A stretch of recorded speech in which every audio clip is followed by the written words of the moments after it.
Capítulo 13. El cerebro, una estación receptora y emisora para el pensamiento. El 12º paso hacia la riqueza. Hace más de 40 años, el autor, que por entonces trabajaba con el ya fallecido Dr. Alexander Graham Bell y con el Dr. Elmer R. Gates, observó que todo cerebro humano es tanto una estación receptora como emisora para la vibración del pensamiento. De un modo similar al empleado por el principio de la radiodifusión, todo cerebro humano es capaz de captar las vibraciones de pensamiento que están siendo emitidas por otros cerebros. En conexión con la afirmación hecha en el párrafo anterior, comparemos y consideremos la descripción de la imaginación creativa, tal y como ha sido planteada en el capítulo sobre la imaginación. La imaginación creativa es el aparato receptor del cerebro que recibe los pensamientos emitidos por los cerebros de los demás. Funciona como la agencia de comunicación entre la mente consciente o razonadora de la persona y las 4 fuentes de las que uno puede recibir estímulos de pensamiento. Cuando se ve estimulada, o elevada a un grado más alto de vibración, la mente se hace más receptiva al pensamiento que le llega por medio de las fuentes exteriores. Este proceso de elevación se produce a través de las emociones positivas o también de las emociones negativas. Las vibraciones del pensamiento se pueden incrementar a través de las emociones. La emoción del sexo encabeza la lista de las emociones humanas, al menos en cuanto a su intensidad y fuerza impulsora se refiere. El cerebro que ha sido estimulado por la emoción del sexo funciona a mucha más velocidad que cuando esa emoción está inactiva o ausente.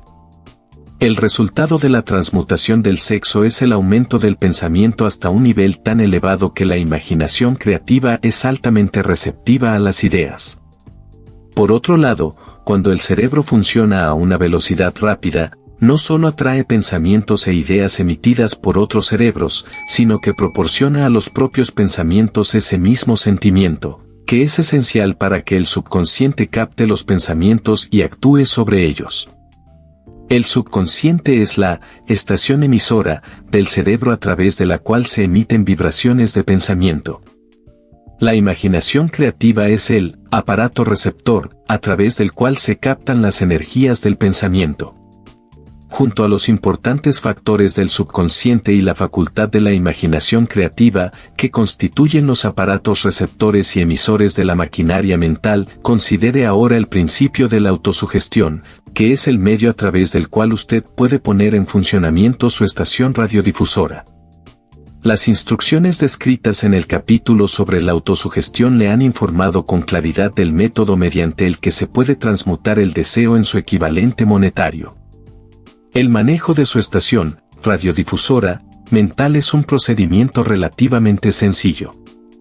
Solo ha de tener en cuenta 3 principios que debe aplicar cada vez que desee utilizar su estación radiodifusora: el subconsciente, la imaginación creativa y la autosugestión. Ya hemos descrito los estímulos por medio de los cuales se ponen en acción estos 3 principios. Y debe recordar que el procedimiento empieza con el deseo. Antes de continuar con este audiolibro, apoya nuestro canal con un like, suscríbete y activa la campana de notificaciones, esto es de gran ayuda para seguir subiendo contenido y llegar a más personas. Gracias. Las fuerzas más grandes son intangibles. A lo largo de todas las eras transcurridas, el hombre ha dependido en exceso de los sentidos físicos y ha limitado su conocimiento al de las cosas físicas que podía ver, tocar, pesar y medir. Estamos entrando ahora en la más maravillosa de todas las épocas, que nos enseñará algo de las fuerzas intangibles del mundo que nos rodea. Quizá lleguemos a aprender, a medida que pasamos por esta época, que el otro yo es mucho más poderoso que el yo físico que vemos cuando nos miramos en un espejo. A veces, los hombres hablan con ligereza de lo intangible, de las cosas que no pueden percibir a través de ninguno de sus 5 sentidos, y cuando los oímos hablar, debemos recordar que todos nosotros nos hallamos controlados por fuerzas que son invisibles e intangibles. La totalidad de la humanidad no tiene el poder para enfrentarse con la fuerza intangible existente en las olas del océano, y mucho menos para controlarla. El hombre no posee la capacidad necesaria para comprender la fuerza intangible de la gravedad, que mantiene a este pequeño planeta suspendido en el espacio e impide que el hombre se caiga de él, y mucho menos comprende el poder que esa fuerza controla. El hombre se encuentra sometido por la fuerza intangible procedente de una tormenta y también se siente igual de impotente ante la presencia de la fuerza intangible de la electricidad. Pero, en modo alguno, esto no representa el fin de la ignorancia del hombre en relación con las cosas que no se ven y que son intangibles. Tampoco comprende la fuerza intangible y la inteligencia existente en el suelo de la tierra, la fuerza que le proporcionan los alimentos que ingiere, la ropa que se pone, el dinero que lleva en los bolsillos. La espectacular historia del cerebro. Por último, aunque no menos importante, el hombre, a pesar de su cultura y de su educación, comprende muy poco, o nada, acerca de la fuerza intangible del pensamiento, la mayor de todas las intangibles. Sabe muy poco acerca del cerebro físico y su vasta red de intrincada maquinaria a través de la cual se traslada el poder del pensamiento para convertirse en su equivalente material. Ahora, sin embargo, entramos en una época que ofrecerá una nueva luz sobre el tema. Los hombres de ciencia han empezado a dedicar su atención al estudio de ese órgano tan maravilloso que es el cerebro, y, aunque todavía se encuentran en la fase de jardín de infancia de sus estudios, han descubierto ya conocimientos suficientes como para saber que el panel central del cerebro humano, el número de líneas que las células cerebrales conectan entre sí, es igual a una unidad seguida por 15 millones de ceros. La cifra es tan espectacular, dijo el Dr. Sejad Senharrak, de la Universidad de Chicago, que las cifras astronómicas que hablan de cientos de millones de años luz se convierten, por comparación, en insignificantes. Se ha determinado que en el córtex cerebral hay entre 10.000 y 14.000 millones de células nerviosas, y sabemos que están dispuestas según una pauta definida. Tales disposiciones no son casuales, sino ordenadas. Métodos de electrofisiología desarrollados recientemente han detectado la existencia de corrientes desde células muy precisas, también fibras con microelectrodos, amplificados con tubos de radio. Han registrado diferencias de potencial de 1/1000 de voltio. Es inconcebible que una red de maquinaria tan intrincada exista con el exclusivo propósito de transmitir las funciones físicas correspondientes al crecimiento y mantenimiento del cuerpo. ¿Acaso no parece probable que ese mismo sistema, que da a miles de millones de células cerebrales los medios para comunicarse entre sí, proporcione también los medios de comunicarse con otras fuerzas intangibles? El New York Times publicó un editorial para explicar que una gran universidad y un investigador inteligente en el campo de los fenómenos mentales están llevando a cabo una investigación organizada a través de la cual se ha llegado a conclusiones descritas en este capítulo y en el siguiente. El editorial hace un breve análisis del trabajo llevado a cabo por el Dr. Rain y su equipo de ayudantes de la Universidad Duke. Si este contenido es de valor para ti, recuerda dejar un like, compartir este video y suscribirte a nuestro canal, gracias. Es de gran importancia para seguir subiendo contenido de alto valor. ¿Qué es la telepatía? Hace un mes, en estas páginas citamos algunos de los notables resultados alcanzados por el profesor Rain y su equipo en la Universidad Duke, a partir de más de 100.000 pruebas destinadas a determinar la existencia de la telepatía y de la clarividencia. Estos resultados fueron sintetizados en los 2 primeros artículos publicados en la revista Harper's. En el segundo de ellos, que ha sido publicado ahora, su autor, E. H. Wright, intenta sintetizar lo que se ha aprendido, o que parece razonable inferir, en relación con la exacta naturaleza de estos modos de percepción extrasensorial. Como resultado de los experimentos del profesor Rain, algunos científicos creen ahora muy probable la existencia de la telepatía y de la clarividencia. A varios perceptores se les pidió que citaran tantas cartas de un mazo como pudieran, sin mirarlas y sin tener acceso sensorial alguno a ellas.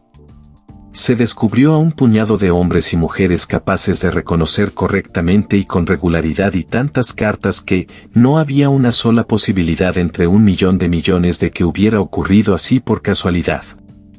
¿Pero cómo lo hicieron? Estos poderes, en el supuesto de que existan, no parecen ser sensoriales.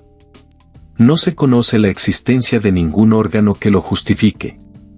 Los experimentos funcionaron bien no solo en la misma habitación, sino incluso a distancias de varios centenares de kilómetros. En opinión del Sr. Wright, estos hechos eliminan también el intento de explicar la telepatía o la clarividencia por medio de cualquier teoría física de la radiación. Todas las formas conocidas de energía radiante disminuyen de forma inversamente proporcional al cuadrado de la distancia recorrida. Pero eso no sucede ni con la telepatía, ni con la clarividencia. No obstante, varían por causas físicas, del mismo modo que nuestros otros poderes mentales. En contra de una opinión muy generalizada, no mejoran cuando el perceptor se haya dormido, o adormecido, sino que, al contrario, aumentan cuanto más despierto y alerta está. Rain descubrió que un narcótico disminuye el nivel de aciertos de un perceptor, mientras que un estimulante siempre lo aumenta.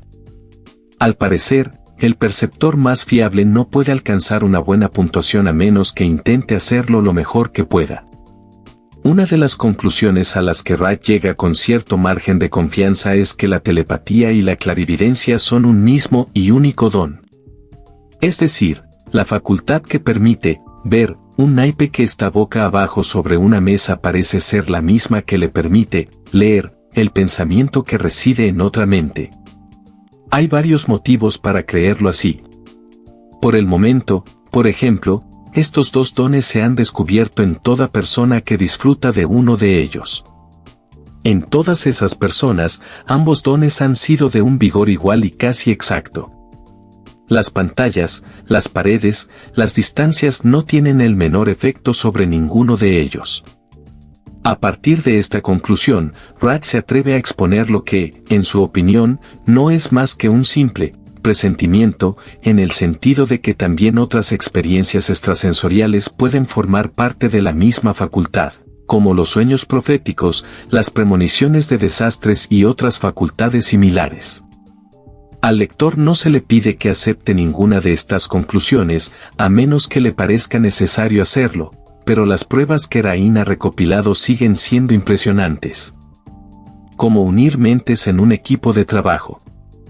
En vista del anuncio del Dr. Rain en relación con las condiciones bajo las que la mente responde con respecto a lo que él denomina modos de percepción extrasensorial, tengo ahora el privilegio de añadir a su testimonio la afirmación de que yo mismo y mi grupo hemos descubierto lo que creemos son las condiciones ideales bajo las que es posible estimular a la mente para que, de una forma práctica, se pueda hacer funcionar el sexto sentido descrito en el capítulo siguiente.